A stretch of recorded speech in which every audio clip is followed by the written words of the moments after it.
نحمده ونصلي ونسلم على رسوله النبي الكريم وعلى آله وأصحابه أجمعين. اللهم صل على سيدنا ومولانا محمد وعلى آل سيدنا ومولانا محمد وبارك وسلم صلاة وسلاما كثيرا كثيرا.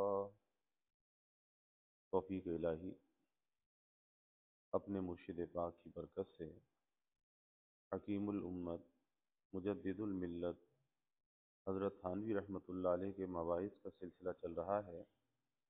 اسباب الفتنہ کے نام سے حضرت کا یہ واعظ چل رہا ہے. اس میں بات چل رہی تھی کہ خوشی اور غمی کے موقع پر تفاخر کے لیے، دکھلاوے کے لیے خرچ کرنا، جیسے میت کی چارپائی پر دوشالے کا ڈالنا یا میت کی چادر پر کفن کا جو کپڑا ہے اس کی چادر کا ڈالنا، اور پھر وہ چادر چونکہ کفن میں شامل نہیں ہے لیکن وہ مردے کے مال سے ہوتی ہے، اور پھر اسے ورثہ کو تقسیم نہیں کیا جاتا بلکہ اٹھا کر کسی کو دے دیا جاتا ہے. لیکن دوشالہ جو قیمتی ہوتا ہے وہ دوشالہ کسی کو نہیں دیا جاتا، تو جو ہلکا اور سستا مال ہو وہ دوسروں کو دے دیا جاتا ہے. تو اس پر یہ بات چل رہی تھی کہ جب غربا کی یہ کیفیت ہو کہ انہیں یہ امید ہو کہ کوئی مرے گا تو مال ملے گا، تو پھر وہ اس امید پہ رہتے ہیں کہ کوئی مرے اور ہمیں مال ملے. یعنی ان کا یہی پیشہ ہو گیا اور وہ رات دن اسی خیال میں رہتے ہیں کہ دیکھیے آج کون مرتا ہے جو ہمیں کھانا ملے، آج کوئی مرے تو کپڑا ملے. تو ان رسوم کا قدم نامبارک اور نامسعود ایسا آیا جس نے دینے والوں کا بھی پٹڑا کر دیا اور لینے والوں کا کو بھی تباہ کر دیا. دینے والوں کا ضرر تو اوپر معلوم ہو چکا، لینے والوں کا ضرر یہ ہوا کہ وہ بالکل کم حوصلہ اور پست ہمت ہو گئے. اب انہوں نے یہی سوچ لیا کہ کرنا کرانا تو کچھ نہیں ہے، بس ادھر سے مال آئے ادھر سے مال آئے اسی میں گزارا کرنا ہے.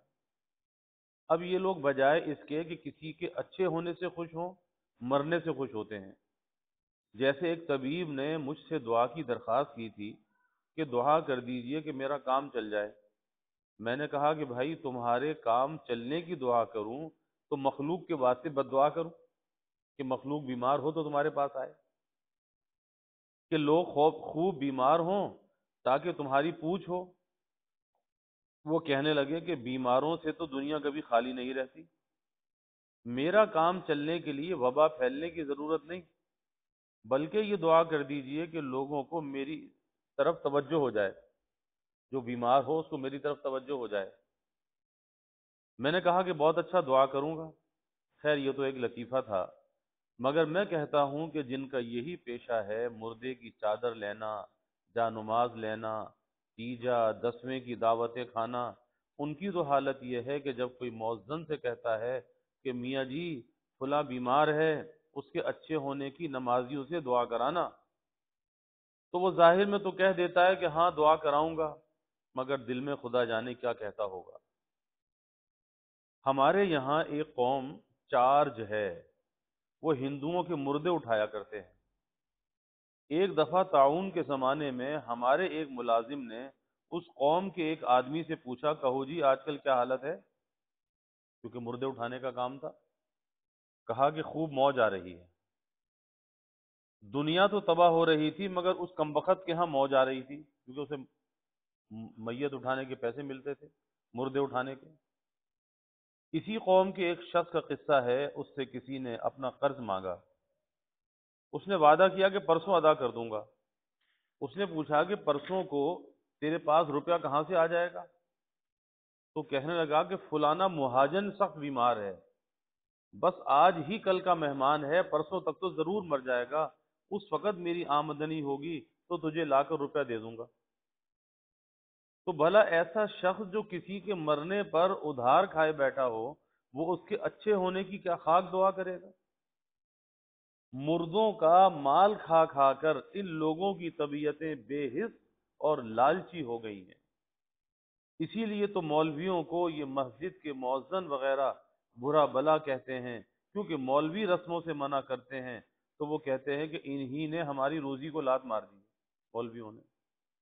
حالانکہ مولوی دینے دلانے اور ثواب پہنچانے سے نہیں روکتے، بلکہ وہ یہ کہتے ہیں کہ ایصال ثواب کے لیے جمعرات کی تخصیص نہ کرو، بلکہ بدھ کو بھی کر دو، کسی اور دن کر دو، اور تیجا دسویں کی تخصیص نہ کرو، بلکہ جب ہمت ہو کھلا دو۔ اب یہ لوگوں کا قصور ہے کہ انہوں نے تخصیص کا چھوڑ کر ایصال ثواب ہی کو بند کر دیا۔ ان لوگوں کی یہاں تک نیت بگڑ جاتی ہے کہ کیرانہ کا قصہ ہے کہ وہاں ایک مردے کی چادر تکیہ دار کے سوا کسی دوسرے کو دینے لگے۔ تکیہ دار وہی کہ جس کا حق ہوتا ہے لینے کا، تو تکیہ دار نے کہا کہ یہ تو میرا حق ہے۔ لوگوں نے کہا کہ ہاں بھائی، حق تو تمہارا ہی ہے، مگر اب کہ تم ان کو لینے دو، تم تو ہمیشہ ہی لیتے ہو۔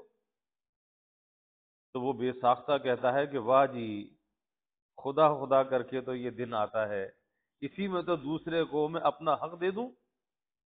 خدا خدا کر کے تو کوئی مرتا ہے، تو میں کیسے اپنا حق کسی کو دے دوں؟ لوگوں نے اس کو برا بھلا کہا کہ کم بخت، تو اس دن کی تمنا میں رہتا ہے کہ کوئی مرے تو مجھے چادرہ ملے۔ وہ عذر و معذرت کرنے لگا، مگر جو بات دل میں تھی وہ بے ساختہ اس کے منہ سے نکل ہی گئی۔ میں کہتا ہوں کہ اس میں اس کی خطا نہیں، بلکہ خطا ان کی ہے جنہوں نے اس کو حریص بنایا ہے، اس کام کا عادی بنایا ہے۔ لوگوں کو چاہیے کہ اماموں اور مؤذنوں کی معقول تنخواہیں مقرر کیا کریں اور ان کو عزت کے ساتھ رکھا کریں، تاکہ مردوں کے کپڑے کھانے کا ان کو انتظار نہ رہے، بلکہ مردوں کے ثواب کا کھانا کپڑا کسی خاص جماعت کے لیے مخصوص نہ کرنا چاہیے، بس کیف ما اتفق، جو غریب سامنے آ جائے اس کو دے دیا جائے، کوئی بھی آ جائے۔ اس طرح کسی کو اس موقع کا انتظار نہ ہوگا۔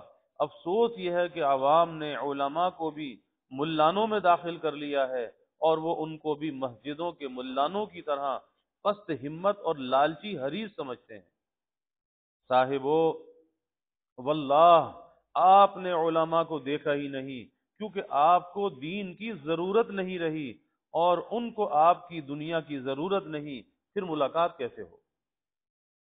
بس آپ نے مسجدوں کے ملانوں کو دیکھ لیا ہے، چند سیاح واعظوں کو دیکھ لیا ہے جن کو اپنی روٹیوں سے کام ہے، اور آپ نے انہی کو علماء سمجھ لیا، حقیقی علماء کو انہی پر قیاس کر لیا۔ یاد رکھو، جو سچ مچ عالم ہے وہ تمہارے در پر روٹیوں کے واسطے کبھی نہ آئے گا، اور ویسے بھی کسی کام کے لیے بے بلائے نہ آئے گا۔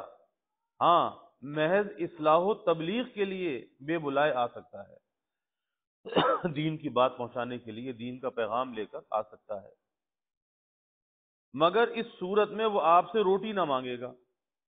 دیکھیے، میں ایک چھوٹی سی بات کہتا ہوں کہ علم ایک کمال ہے، علم ایک کمال ہے، اور ہر کمال کا خاصہ ہے، یعنی ہر کمال کی ایک خصوصیت ہوتی ہے کہ اس سے غیرت اور استغنا کی شان پیدا ہوتی ہے۔ چنانچہ بڑھئی اور معمار، مستری، معماری، بلڈنگ بنانے والے کو ایک ادنا سا کمال حاصل ہے، گو ان کا کمال خسیس درجے کا ہے، لیکن وہ بھی کچھ غیرت اور استغنا رکھتے ہیں کہ وہ کبھی خیرات کا مال نہ لیں گے، نہ مردوں کی چادر اور جانماز پر نظر کریں گے، کیونکہ ان کو پتا ہے کہ میں تو کمال، میرے اندر کمال ہے، میرے اندر ایک فن ہے، میں اپنی روزی کما سکتا ہوں، تو ان کی نظر مردے کی چادریں اور جانماز پر نہیں ہوگی، ان کی غیرت ہرگز اس کو گوارا نہ کرے گی۔ تو کیوں صاحب، کیا علمی کمال میں جو سب سے اعلیٰ کمال ہے کچھ غیرت نہ ہوگی؟ ضرور ہوگی، مگر بلکہ تمام اہل کمال سے زیادہ ہوگی۔ یہ ایک ایسی موٹی بات ہے جس کو ادنا سمجھ والا بھی سمجھ سکتا ہے۔ بس خوب سمجھ لو کہ علمی کمال جس میں ہوگا وہ ایسے ذلیل کام کبھی نہ کرے گا۔ اس کی تو یہ حالت ہوگی کہ اگر وہ صاحب احتیاج بھی ہو تب بھی سوال پر اپنی عزت و غیرت کو ترجیح دے گا، کسی کے آگے سوال نہیں کرے گا، اور ہرگز کسی سے اپنی احتیاج ظاہر نہ کرے گا۔ اہل کمال فقر و فاقہ کی حالت میں بھی مستغنی رہا کرتے ہیں۔ چنانچہ ایران کا ایک شہزادہ کسی پریشانی میں مبتلا ہو کر ہندوستان میں آ گیا، اتفاق سے لکھنؤ میں وارد ہوا، لکھنؤ پہنچا، وہاں اتفاق سے علاقہ پنجاب کے ایک نواب بھی وارد تھے، پنجاب سے نواب صاحب آئے ہوئے تھے۔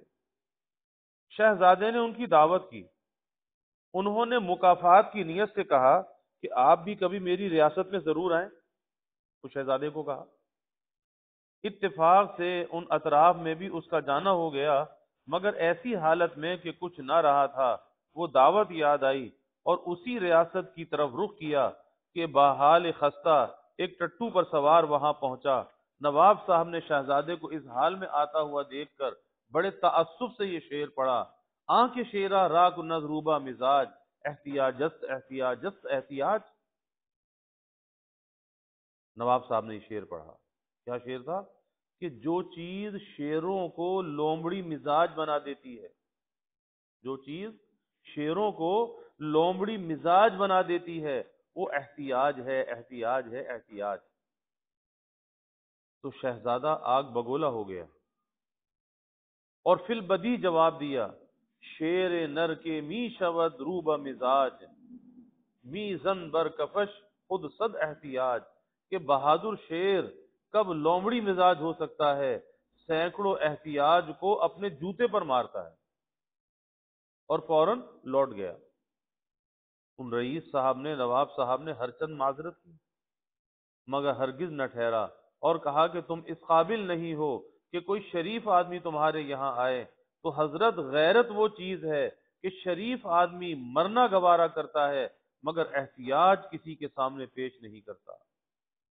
اس شہزادے نے صرف شرافت خاندانی کا کمال تھا، اس شہزادے میں صرف شرافت خاندانی کا کمال تھا، اس کا اثر تھا کہ اس میں اس درجے غیرت تھی۔ تو جن میں علمی کمال ہوگا ان کی غیرت کو سمجھ لینا چاہیے کہ کس درجے کی ہوگی۔ پس علماء کو ملانوں کے عموم میں داخل کرنا زیبا نہیں، ہاں جن کا یہ پیشہ ہے وہ البتہ اس کے مصداق ہیں، مگر میں ان کی طرف سے بھی کہتا ہوں کہ ان کی زیادہ خطا نہیں ہے بلکہ قوم کی بھی اس میں کچھ خطا ہے۔ مثلا دیکھیے امام کا اصل رتبہ کیا ہے، وہ حقیقت میں سب نمازیوں کی طرف سے باری تعالی کی بارگاہ میں عرض و معروض کرنے کے لیے نائب ہے، سب کی جانب سے۔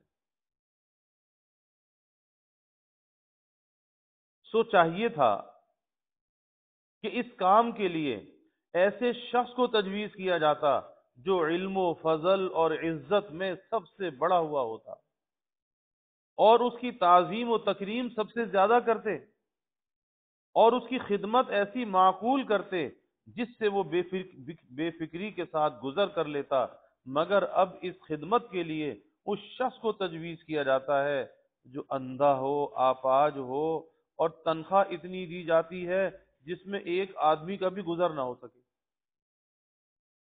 یعنی کام تو اتنا اونچا کہ وہ لوگوں کا نائب ہے اللہ کے دربار میں، کہ لوگوں کی عبادت اللہ کے پاس اس کے واسطے سے جا رہی ہے، اور تنخواہ کتنی کہ اس کا خود کا بھی گزارا نہ ہو سکے۔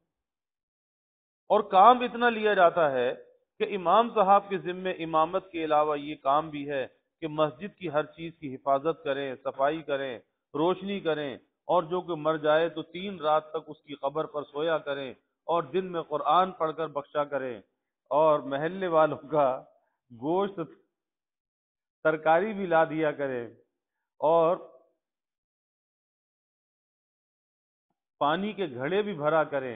غرض سارا کام امام صاحب کے ذمے ہوتا ہے۔ البتہ اگر کوئی تنخواہ دار امام نہ ہو بلکہ متوکل ہو تو وہ تو شاہی ملازم ہے، وہ شاہی تعلق کی وجہ سے معزز ہوگا، مگر اس میں آپ کا کیا دخل ہے؟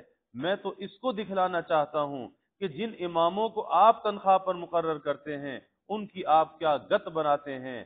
افسوس اگر انگریزی کا ماسٹر رکھا جائے تو اس کے لیے تو کم از کم 40-50 روپے تجویز کیے جاتے ہیں اس زمانے میں، اور ایک مدرس کی تنخواہ 5-10 روپے ہوتی تھی، انگریزی پڑھانے والے کی 30-40 روپے، 40-50۔ اور قرآن پڑھانے کے لیے کسی کو رکھا جائے تو روپے 8 آنے ماہوار۔ مگر خیر سے وہ معلم بھی روپے 8 آنے ہی کے ہوتے ہیں۔ چنانچہ ایسے ہی ایک میاں جی من الجنتی والناس کو من الجنات والنس پڑھتے تھے، حالانکہ قرآن غلط پڑھنے پر سخت وعید ہے۔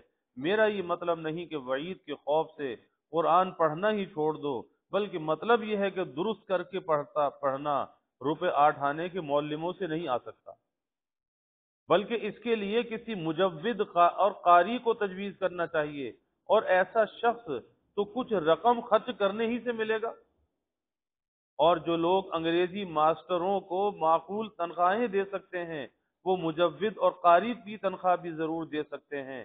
اس لیے عدم وسعت کا عذر ہرگز نہیں چل سکتا، مگر آج کل دین سے ایسی بے پرواہی ہے کہ امام ہمیشہ ایسا ڈھونڈا جاتا ہے جو سستا ہو، چاہے وہ سب کی نمازیں غارت کرتا ہو، کیونکہ یہ جاہل میاں جی بعض جگہ ایسی غلطیاں کر جاتے ہیں جن سے نماز باطل ہو جاتی ہے، اور تجوید کی غلطیاں تو بکثرت ہوتی ہیں، اور تجوید کی یہاں تک ضرورت ہے کہ بعض دفعہ اس کی مخالفت سے عربیت جاتی رہتی ہے۔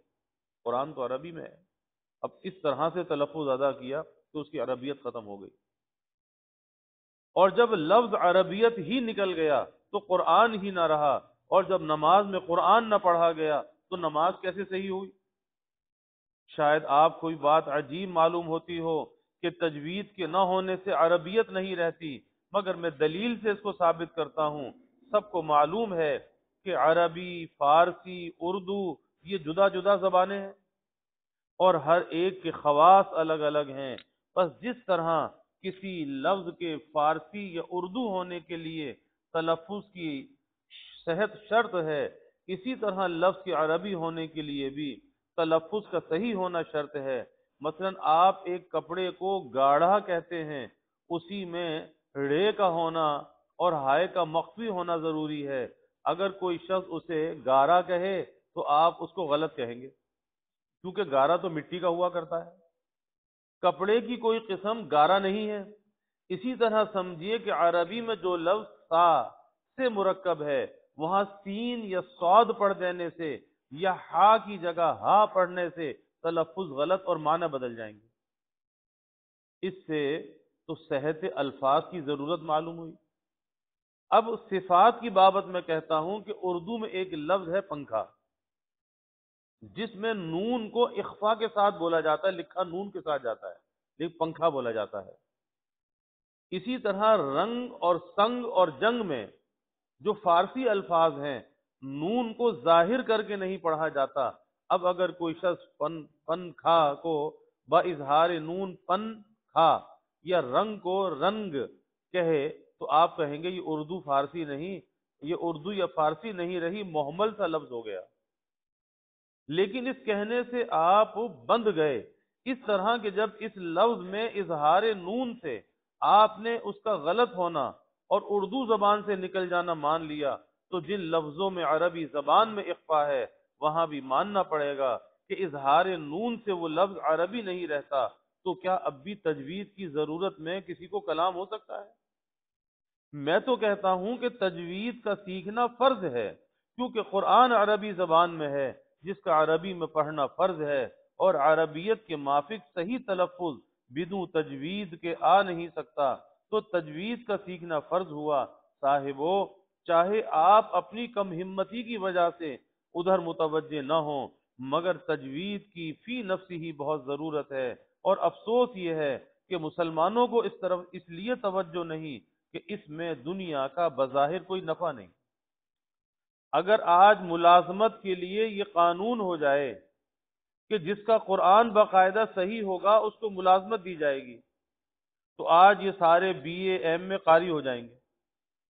ہم لوگ متاع دنیا کے لیے سب کچھ کر لیتے ہیں، اس لیے یہ سارے عذر جو بیان کیے جاتے ہیں محض بہانے ہیں، اور تجوید کی ضرورت تو بھلا کیا ہی مانی جائے گی۔ آج کل تو بہت سے لوگ خود قرآن پڑھانے ہی کو فضول سمجھتے ہیں، اور یہ کہتے ہیں کہ جب معنی نہ سمجھے تو محض الفاظ پڑھنے سے کیا فائدہ، یعنی کہتے ہیں یہ الفاظ کا کیا فائدہ ہے، خالی رٹے لگانے کا کیا فائدہ، معنی تو پتہ نہیں ہے۔ میں کہتا ہوں کہ بہت لوگ عقیدت میں امتحان دیتے ہیں حالانکہ سمجھتے خاک بھی نہیں، مگر امتحان دینے کے لیے الفاظ کو رٹ لیتے ہیں اور پرچے صحیح لکھ کر پاس ہو جاتے ہیں۔ اس سے معلوم ہوا کہ الفاظ کو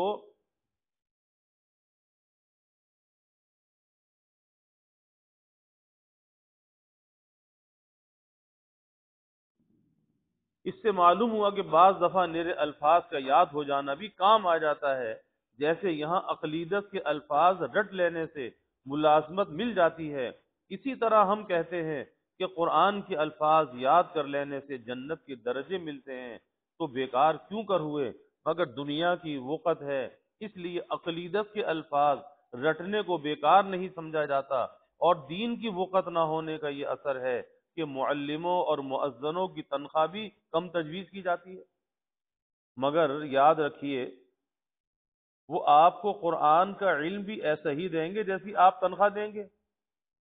ارزاں بعلت گراں بحکمت، کہ ارزاں کی علت ہے اور گراں حکمت سے ہوتا ہے، اور زیادہ تنخواہ دینے میں بھی وہ قرآن کے دام نہ ہوں گے، بلکہ یہ تو ان معلموں کے عمل کے دام ہے۔ وہ جو وقت آپ کو دے رہا ہے اس وقت کے پیسے ہیں، قرآن سکھانے کے پیسے نہیں، اس کا تو کوئی بدلہ ہو ہی نہیں سکتا۔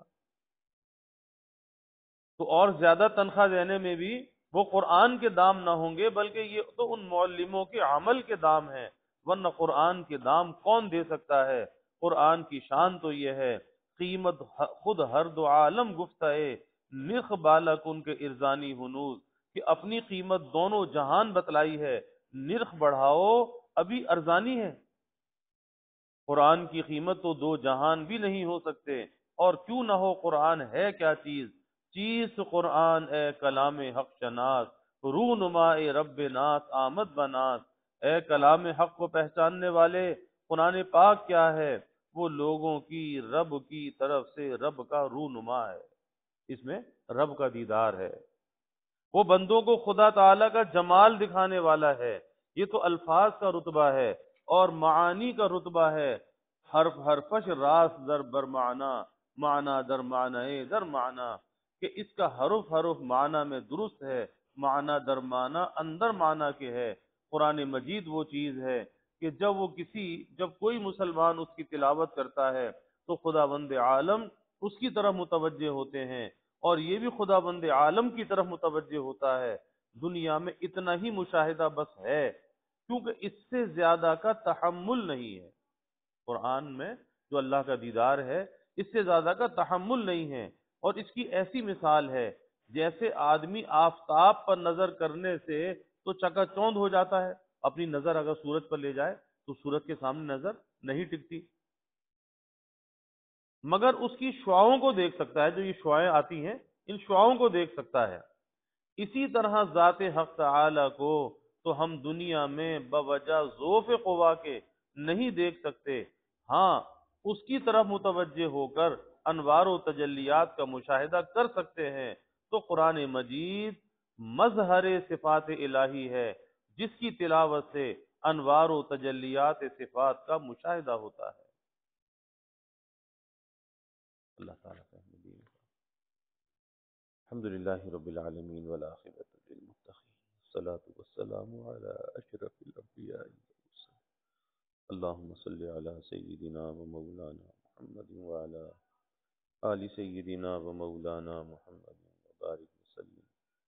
ربنا آتنا فی الدنیا حسنہ وفی الآخرۃ حسنہ وقنا عذاب النار، ربنا اتمم لنا نورنا واغفر لنا انک علی کل شیء قدیر۔ اللہم اعنا علی ذکرک و شکرک و حسن عبادتک، اللہم وفقنا لما تحب و ترضى من القول والعمل والفعل والنیة والهدى انک علی کل شیء قدیر۔ اللہم ارنا الحق حقا وارزقنا اتباعہ، وارنا الباطل باطلا وارزقنا اجتنابہ۔ اللہم انا نسألک العفو والعافیہ والمعافاة الدائمہ فی الدین والدنیا والآخرہ، والفوز بالجنہ والنجاة من النار۔ اللہم انا نسألک من خیر ما سألک منه نبيك سيدنا محمد صلى الله عليه وسلم، ونعوذ بك من شر ما استعاذك منه نبيك سيدنا محمد صلى الله عليه وسلم، وأنت المستعان وعليك البلاغ، ولا حول ولا قوة إلا بالله. وجزى الله منا محمدا صلى الله عليه وسلم ما هو أهله، وصلى الله تعالى وسلم على النبي الكريم. آمين.